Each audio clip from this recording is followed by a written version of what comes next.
காங்கிரீட்டில் honeycomb வர்றது சின்ன விஷயம் கிடையாது, அது மிகப்பெரிய தவறு. ஹனிகோம் அப்படிங்கிறது காங்கிரீட்டில் சிமெண்ட் ஃபில் ஆகாமல் வெற்றிடமாக இருக்கிறது தான் ஹனிகோம் அப்படின்னு சொல்கிறோம்.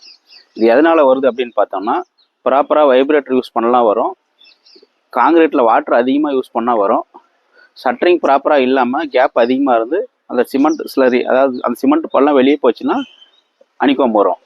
கம்பி ரொம்ப நெருக்கமாக இருக்கிற இடத்துல ப்ராப்பர் வைப்ரேட்டர் யூஸ் பண்ணனாலும் அங்கே நிறைய ஹனிகோம்ஸ் வர்றதுக்கான பாசிபிலிட்டிஸ் அதிகமாக இருக்கும்.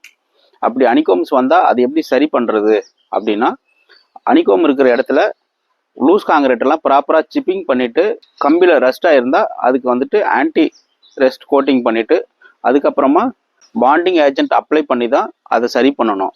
அதை விட்டுட்டு வெறும் சிமெண்ட் பாலையோ இல்லை கலவையோ வச்சு சரி பண்ணுறது டெம்பரவரியான சொல்யூஷன் தான். அதனால் ஃப்யூச்சரில் காங்கிரீட்டோட ஸ்ட்ரென்த்து குறைஞ்சிருக்கான பாசிபிலிட்டிஸ் ரொம்ப அதிகம். இதை ப்ராப்பராக பண்ணணும். நன்றி.